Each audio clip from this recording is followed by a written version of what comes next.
1978년 5월 8일 라이놀트와 패턴은 에베레스트 산의 얼어붙은 경사면에 서서 많은 사람들이 역사상 가장 위험하다고 여긴 정상 등반을 준비하고 있었습니다. 이 순간까지 정상에 오른 모든 등반가들은 산소통을 사용했습니다. 의사들은 그것이 불가능하다고 경고했고 26,000피트가 넘는 고도에서 산소가 부족하면 영구적인 뇌 손상을 입을 것이라고 맹세했지만 그 경고는 무시되었습니다. 라이놀트와 패턴은 그들이 틀렸음을 증명하기로 결심했습니다. 이것은 거대한 업적으로 시작해 배신과 논란으로 번지며 20세기 가장 상징적인 등반 듀오 중 하나를 무너뜨린 대담한 도전입니다. 극한의 세계에 오신 것을 환영합니다. 1978년 3월 라이놀트 메스너와 페터 하블러는 에베레스트에 도착해 네팔 쪽에 베이스 캠프를 설치했습니다. 1978년 그들의 원정은 볼프강 나이어스가 이끄는 대규모 오스트리아 원정대의 독립적인 일부였습니다.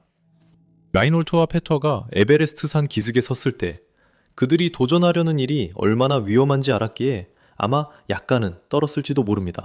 그들이 우뚝 솟은 정상을 올려다볼 때 모든 것이 그 어느 때보다도 더 현실적으로 느껴졌습니다. 바로 이 순간이었습니다.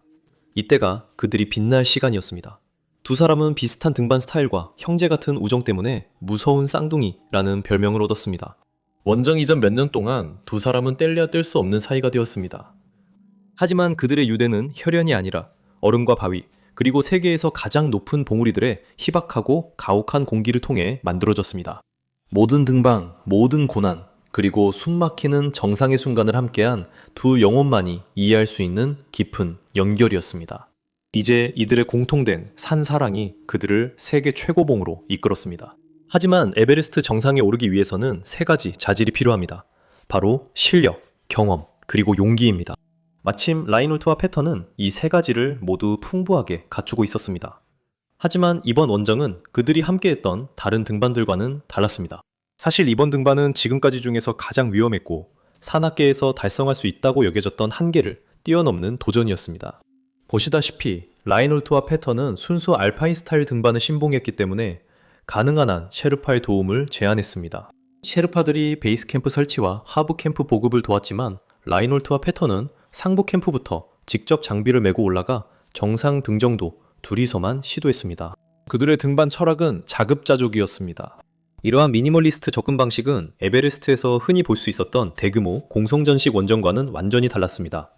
기존 방식은 수백 명의 포터, 광범위한 고정 루프, 그리고 여러 개의 캠프를 동원하곤 했습니다.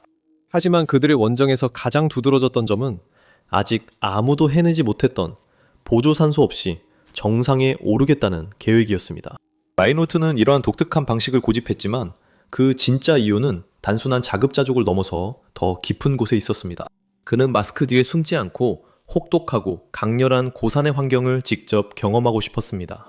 그의 말대로라면 그는 정당한 방법으로 산을 오르거나 아니면 아예 오르지 않겠다고 했습니다. 이 독특한 관점은 인간의 경험과 산에 대한 존중을 경쟁적인 기록이나 기술적 수단보다 우선시하는 그의 철학에서 비롯된 것입니다. 그는 보조산소나 대규모 원정 지원을 사용하는 것이 진정한 경험을 망친다고 믿었습니다. 그에게 있어 산은 더 이상 주된 초점이 아니었습니다. 대신 중요한 것은 인간적인 요소, 즉 개인의 약점과 강점, 그리고 위험한 상황에 대처하는 능력이었습니다. 그는 산을 있는 그대로 경험하고 싶어 했고 결국 그렇게 하게 될 것입니다. 잠시 주제를 벗어나 이엑스트림 커뮤니티에 참여하고 영상 선공개와 독점 투표를 원하신다면 페이트리온에 가입해주세요. 거기서 뵙겠습니다. 그 당시 많은 사람들이 왜 라이놀트가 이런 종류의 탐험을 그렇게까지 밀어붙였는지 이해하기 힘들어했던 것 같습니다. 결국 이때는 의사와 의료 전문가들조차도 보조산소 없이 에베레스트 정상에 오르려고 하는 것은 죽음을 의미한다고 믿었던 시대였습니다.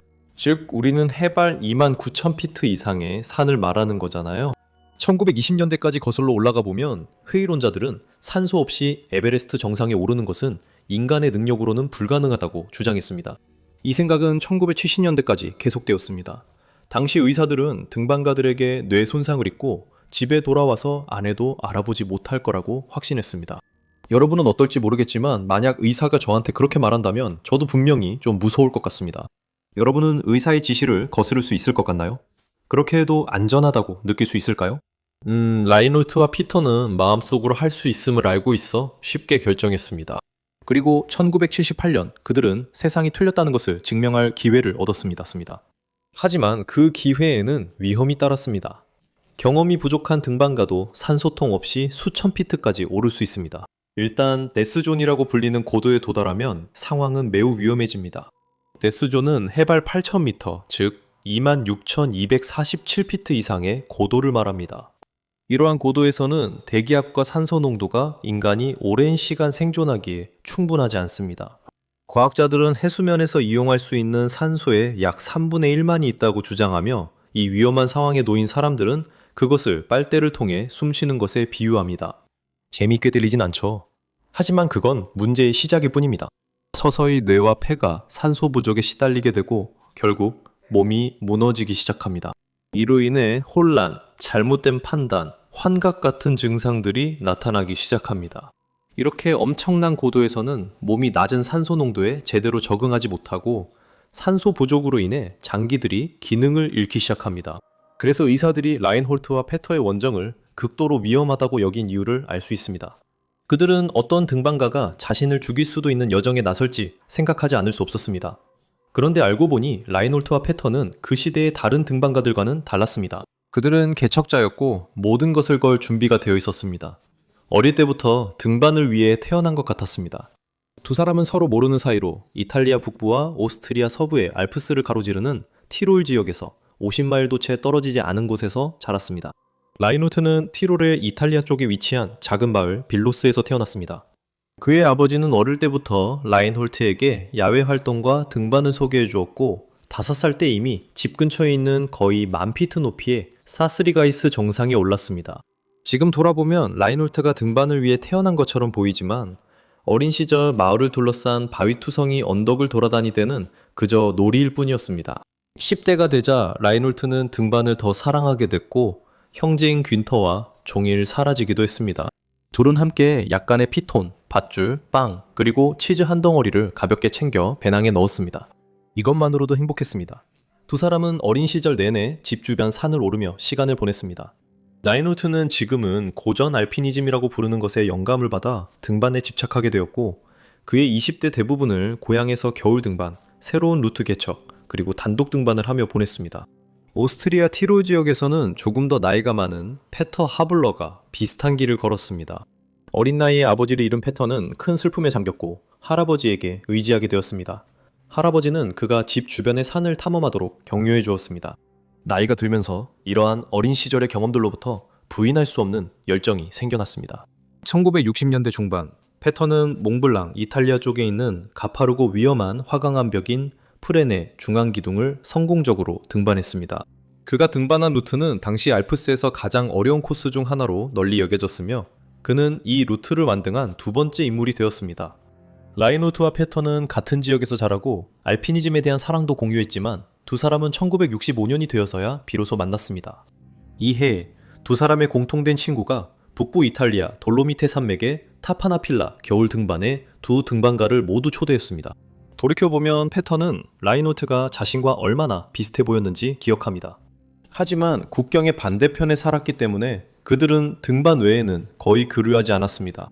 페터는 이 첫 만남에서 두 사람이 얼마나 가까워질지 전혀 알지 못했을 것이고 그들이 산악 등반의 역사를 바꿀 것이라고는 상상조차 하지 못했습니다.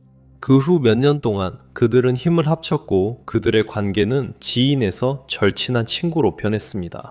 그들은 안데스 산맥의 에우로파야를 비롯해 아이거와 가쇼브룸 1등 여러 산을 함께 올랐습니다. 1970년대에 접어들면서 그들은 히말라야의 히든 피크를 산소 없이 대담하고 빠르게 등정한 후 등산계에서 이름을 알리게 되었습니다. 하지만 그들이 세계에서 가장 높은 산에서도 같은 방식으로 등반할 수 있을까요? 정말로 보조산소 없이 정상에 오를 수 있을까요? 그것이 모두가 궁금해했던 질문이었습니다. 1978년 봄이 되어서야 우리는 마침내 그 답을 얻게 되었습니다. 거의 2달 동안 장비를 더 높은 캠프로 옮기고 고소 적응을 한 후 라인홀트와 페터는 4월 중순에 첫 정상 등반을 시도할 준비를 하고 있었습니다. 하지만 그때 재앙이 닥쳤습니다. 페터는 정어리 통조림을 먹은 후 심하게 아파졌고 며칠 동안 위를 비우며 3캠프에 머물러야 했습니다. 식중독은 아무리 강한 사람이라도 무너뜨릴 수 있습니다. 이제 해발 24,000피트 높이에서 이렇게 아픈 상황을 상상해보세요. 정말 끔찍한 경험이었을 거라고 말해도 무방할 것 같습니다. 피터가 캠프에서 엎드린 채 겨우 먹은 음식과 물을 토하지 않으려고 애쓰고 있을 때 라인홀트는 눈앞의 임무에 온전히 집중하고 있었습니다. 그는 계속해서 산을 오르고 있었지만 같은 밤에 그 역시 공경에 처하게 되었습니다. 그날 저녁 무서운 폭풍이 사우스코를 덮쳐 라인홀트와 2명의 셰르파는 텐트 안으로 피신할 수밖에 없었습니다. 울부짖는 바람이 이틀 내내 그들의 텐트를 휘몰아쳤고 그들은 필사적으로 눈을 퍼내며 난로를 계속 피우려고 애썼습니다. 라인홀트는 그 이틀을 인생에서 가장 끔찍했던 날들로 회상했습니다. 텐트 기둥이 무너져 혹독한 기후에 노출될 수 있다는 각오를 했기 때문입니다. 에베레스트 정상에 갇혀 아무런 도움도 받을 수 없고 폭풍이 지나가길 기도하는 것 외에는 아무런 선택지도 없는 상황에서 느꼈을 두려움의 정도는 상상하기조차 어렵습니다. 다행히도 라인홀트의 텐트는 무너지지 않았고 결국 폭풍도 지나갔습니다. 그는 그 끔찍한 경험을 겪고 나서 그 어느 때보다 더 큰 동기를 얻었지만 반면에 패턴은 심각한 의구심을 갖기 시작했습니다. 음식 문제든 식중독이든 아니면 텐트 안에서 혼자 생각에 잠긴 시간이든 패터의 신경은 점점 그를 지배하기 시작했습니다. 의사들과 회의론자들의 경고가 그의 머릿속을 채웠고 그는 산소 없이 등반하면 뇌에 무슨 일이 생길지 걱정됐습니다. 결국 패턴은 산소를 사용해 정상 등정을 준비하는 사람이 있는지 알아보기 위해 베이스 캠프에 연락했고 자신도 그들과 함께 할 수 있는지 물어보기에 이르렀습니다. 하지만 그의 제안은 거절당했고 이것이야말로 그에게 꼭 필요한 동기부여가 되었습니다. 뒤돌아보며 패턴은 이렇게 말했습니다. 나는 타오르는 분노에 사로잡혔다. 나는 다른 사람들에게 내 자신을 증명하기 위해서라도 계획대로 라인홀트와 함께 오르고 싶었고 내 마음속의 모든 망설임은 완전히 사라졌습니다. 나는 그로 인해 생길 수 있는 신체적 또는 정신적 피해조차도 전혀 신경 쓰지 않았습니다. 나는 오직 나를 몰아붙이는 맹목적인 분노에 지배당하고 있었습니다. 이로써 그들은 마침내 준비를 마쳤습니다. 5월 6일 캠프 3에서 정상 등반을 시작하기 직전 그들은 자리에 앉아 재빨리 약속을 했습니다. 둘 중 누구라도 심각한 위험에 처하게 된다면 각자 스스로 살아남아야 한다는 것이었습니다. 등반가들은 이런 고도에서는 서로를 도와주는 것이 거의 불가능하다는 것을 알고 있었고 그것 또한 그들이 공통적으로 가지고 있는 생각이었습니다. 보시다시피 고지대에서 등반하는 것은 설명하기가 정말 어렵습니다. 그건 황홀감과 고통이 뒤섞인 칵테일 같아요. 확실히 마음이 약한 사람에겐 맞지 않죠. 라인홀트와 피터가 정상으로 나아갈수록 고도가 조금씩 높아질 때마다 공기는 점점 더 희박해졌습니다. 수분이 천천히 그들의 몸을 빠져나가 탈수 위험에 처하게 되었고 그들의 목소리도 점점 약해졌습니다. 아무리 건강한 등반가라도 완만한 경사로 오르면서 금세 공경에 처할 수 있습니다. 데스존에 도달하면 완전히 다른 세계가 펼쳐집니다. 수천 번 해본 간단한 일조차, 예를 들어 버너에 불을 붙이는 것조차도 어려워집니다. 피터 자신이 말했듯이 극한 고도에서의 등반은 일반적인 등반과는 전혀 관련이 없습니다. 그곳에서는 매 순간이 극도로 힘들어집니다. 하지만 두 사람은 일을 끝내려는 의지가 있었습니다. 5월 8일 그들은 해발 약 28,000피트의 캠프 5에 도착했지만 정상에 가까워질수록 상황은 더욱 힘들어졌습니다. 산소 없이 마지막 1000피트의 모든 발걸음은 고문과도 같았습니다. 남자들은 몇 걸음만 걷고도 쉬어야 했고 때로는 결코 정상에 오르지 못할 것 같은 기분이 들었을 것입니다. 라인홀트는 심리적 부담이 점점 무거워져 마치 죽음의 문턱에 선 기분이었습니다. 이런 순간마다 살아남기 위해 포기해야 한다는 생각이 머릿속을 맴돌았을 것입니다. 어쨌든 그가 생사의 기로에 선 것은 이번이 처음이 아니었습니다. 8년 전 겪었던 끔찍한 사건이 라인홀트의 머릿속을 스쳐 지나갔습니다. 라인홀트는 그의 형제 긴트와 함께 파키스탄의 난가파르바트 산을 오르고 있었습니다. 고된 자연과의 싸움 끝에 두 사람은 악력 높은 누팔벽, 거의 15,000피트에 달하는 암빙벽을 올라 정상에 도달했습니다.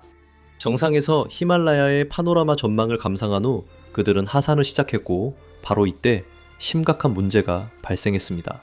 두 사람 모두 지쳤고 보급품도 바닥나고 있었습니다. 그들의 흥분은 이제 절망으로 바뀌었습니다.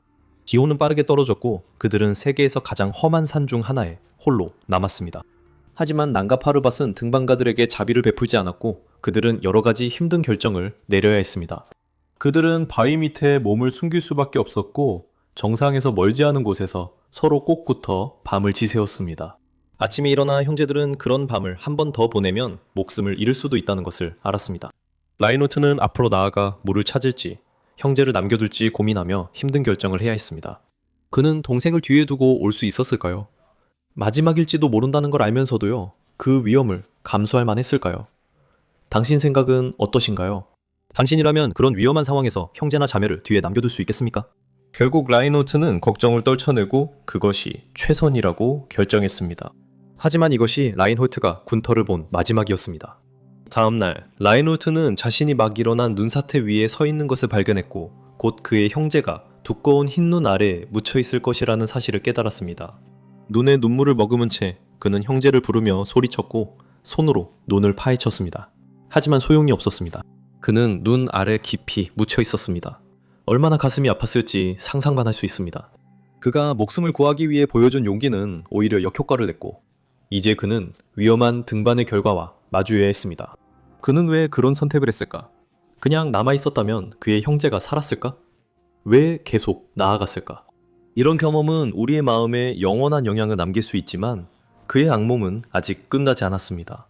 라인호트는 마지막으로 힘든 결정을 내려야 했습니다. 그는 자신의 목숨을 잃을 위험을 감수하거나 형제를 뒤에 남겨두고 떠나야 했습니다. 이때쯤 라인홀트는 심각한 동상에 시달리고 있었습니다. 그는 남은 산길을 비틀거리며 내려왔고 나중에 근처 숲에서 몇몇 일꾼들에게 발견되었습니다. 그는 동상으로 발가락 7개를 잃고 몸과 마음이 모두 망가진 채로 유럽으로 돌아왔습니다. 이제 거의 8년이 지난 지금 그는 다시 같은 상황에 처하게 되었습니다. 이번에는 살아남을 수 있을까요? 아니면 군터처럼 운명에 굴복하게 될까요? 지치고 위험에 처했을 때 사람의 머릿속을 스치는 질문들은 정말로 무섭습니다. 그리고 또다시 라인호트는 살아남기 위해 온 힘을 다해야 했습니다. 그 기억들은 라인호트와 페터가 계속 나아가는 동안 그를 따라다니며 에베레스트에서 한 걸음마다 많은 것을 걸고 있음을 상기시켰습니다. 라인호트와 페터는 에너지를 아끼기 위해 말없이 계속해서 위로 올라갔습니다. 모든 희망이 사라지고 페터가 환각을 볼 때쯤 그들은 갑자기 정상에 서 있음을 깨달았습니다. 두 남자는 곧 기쁨에 휩싸였습니다. 그들은 오후 1시 15분 에베레스트 정상에 도달했습니다. 현지 시간으로 5월 8일 그들은 기록된 역사상 처음으로 보조산소 업 이 두려운 산의 정상에 오른 인간이 되었습니다. 압도적인 희열에도 불구하고 두 남자는 곧 다시 현실로 돌아왔습니다. 이 시점에서 피터의 손가락은 저리기 시작했고 그는 이것이 심각한 문제를 의미하는 것일까 두려워했습니다. 두 남자 모두 하산하고 싶은 욕구가 강하게 들었고 이제 라인홀트는 설맨 증세를 겪기 시작했습니다. 그들의 뇌는 심각하게 산소가 부족했고 고도 때문에 고통받기 시작한 것이 분명했습니다. 하지만 정상에 오른 지 1시간도 안 돼 그들은 다시 사캠프로 돌아왔지만 아직 위험에서 완전히 벗어나진 않았습니다. 그날 밤 라인홀트는 눈에 심한 통증을 느꼈고 시야를 확보하는데 어려움을 겪었습니다. 그의 설맹으로 인해 부분적으로 시력을 잃었고 다음날 아침 페터는 파트너를 안전하게 산 아래로 인도해야만 했습니다. 이게 우리의 이야기의 끝이라고 생각할 수 있지만 그렇지 않습니다. 보통 두 사람을 더욱 가깝게 만들었을 그런 경험을 했음에도 불구하고 라인홀트와 페터는 나중에 갈라서게 되었습니다.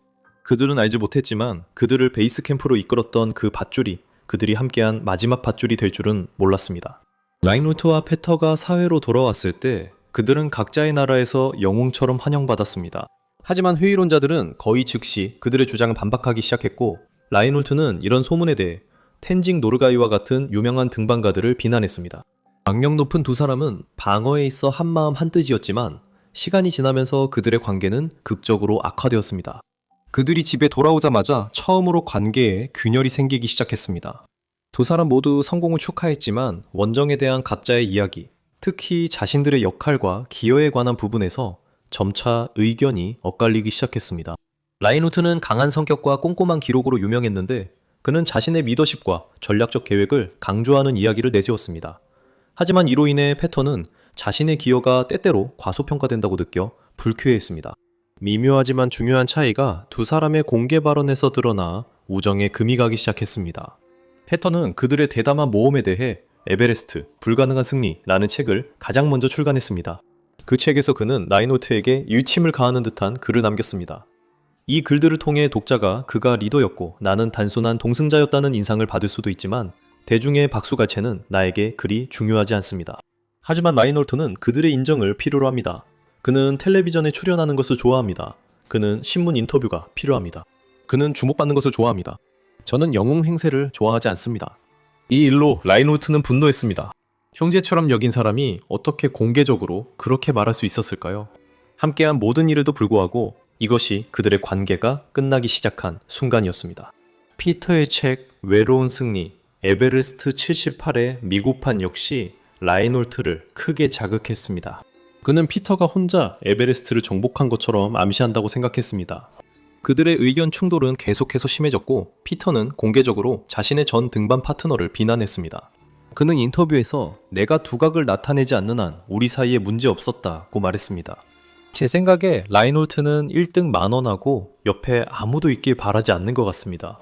그들의 공개적인 불화는 당시 타블로이드 신문에 좋은 먹잇감이 되었습니다. 사람들은 그들의 에베레스트 등정 기록만큼이나 두 사람의 설전에도 큰 관심을 보였습니다. 세월이 흐르면서 불화는 더욱 심해졌고 언제나 흥미로운 이야기를 원하는 언론도 분명히 갈등을 장기화하는 데 한몫했습니다. 거의 불가능해 보였던 과업을 함께 정복하게 만든 두 남자의 우정은 결국 씁쓸어 경쟁 관계로 변해버렸습니다. 공개적인 적대감에도 불구하고 1978년 에베레스트 등정의 역사적 의미는 여전히 부정할 수 없습니다. 그것은 앞으로의 무산소 등정을 위한 길을 열었고 여러 세대의 등반가들에게 영감을 준 기념비적인 업적이었습니다. 하지만 서로 다른 관점과 그로 인한 공개적인 불화는 두 사람의 관계에 영원한 상처를 남겼습니다. 위대한 일에는 종종 더 큰 희생이 따르는 법이라고 할 수 있겠네요. 어떻게 생각하세요? 라인홀트가 잘못한 걸까요? 아니면 페터가 그의 대담한 성격을 알고 조금 더 이해해 줄 수 있었던 걸까요? 돌이켜보면 그들의 결별은 단순히 그 발언들 때문만은 아니었던 것 같아요. 두 남자는 정말로 아주 다른 삶을 살았죠. 라인홀트는 세계 8000m급 14개 봉우리를 모두 오르기 위해 떠난 반면 페터는 오스트리아로 돌아가 가정을 꾸리고 가이드와 스키 강사로서의 삶에 정착했습니다.